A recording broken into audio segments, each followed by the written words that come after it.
हम अब आगे बढ़ते हैं नेक्स्ट इंडेक्स क्वेश्चन की तरफ, जो पेज नंबर 13 पर है।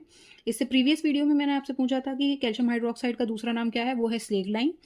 चलिए, तो नेक्स्ट क्या पूछा गया है, why does the colour of copper sulphate solution change when an iron nail is dipped in it. इसमें ये पूछा गया है कि भाई कॉपर सल्फेट सॉल्यूशन जो होता है ना, उसका कलर क्यों चेंज हो जाता है जब मैं उसमें आयरन नेल उसके अंदर डिप कर रही हूँ। तो ये एक्टिविटी कौन से उसकी है, आपको याद होगा, डिस्प्लेसमेंट रिएक्शन की है ना बेटा। डिस्प्लेसमेंट रिएक्शन में यही तो हुआ था, हमने आयरन नेल डाली थी कॉपर सल्फेट सॉल्यूशन के अंदर, तो उसमें क्या बन गया था, हमारा जो प्रोडक्ट बनकर आया था वो क्या था, FeSO4 प्लस Cu। यहाँ डिस्प्लेस हो गया था, है ना, डिस्प्लेसमेंट रिएक्टिविटी सीरीज याद आ रही होगी कुछ।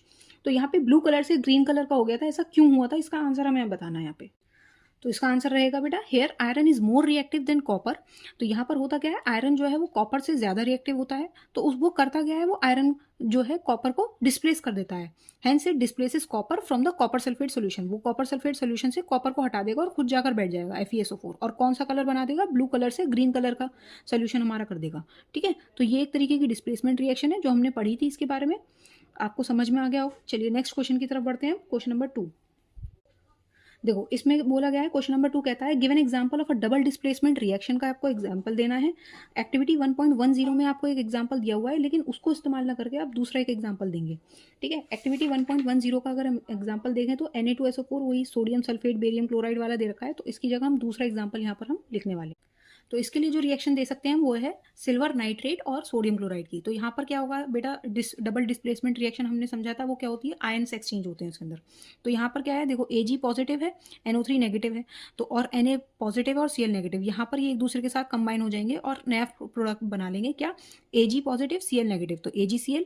ठीक है, सिल्वर क्लोराइड जो एक वाइट प्रेसिपिटेट, और अगर प्रेसिपिटेट बनना है तो एक तरीके से क्या है ये, और प्रेसिपिटेशन रिएक्शन कहलाएगी। ठीक है, डबल डिस्प्लेसमेंट तो है ही और साथ में प्रेसिपिटेशन रिएक्शन भी है।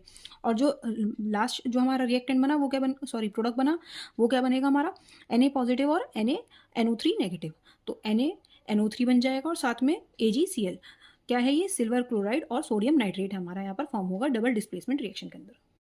नेक्स्ट क्वेश्चन है क्वेश्चन नंबर 3। वो कहता है कि आपसे पूछा गया है कि ये बताना है कि कौन सा सब्सटेंस ऑक्सीडाइज हो रहा है, कौन सा सब्सटेंस रिड्यूस हो रहा है इस रिएक्शन के अंदर। तो पहला हम करेंगे और आप सेकंड वाला जो है आप अपना होमवर्क में करेंगे। तो देखिए, पहले वाले केस में क्या है, यहाँ पर पहले वाले केस में सोडियम है और ऑक्सीजन है, एक दूसरे के साथ रिएक्ट कर रहे हैं।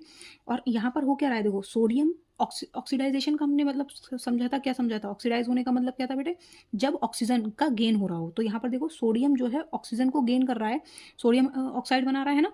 तो यहाँ पर क्या हो रहा है, यहाँ पर ऑक्सीडेशन ऑफ सोडियम हो रहा है। तो एक ऑक्सीडेशन रिएक्शन है जिसमें सोडियम जो है वो ऑक्सीडाइज हो रहा है एडिशन ऑफ O2 की वजह से। क्लियर हुआ, तो यहाँ पर इंटेक्स क्वेश्चन हमारे होते हैं खत्म।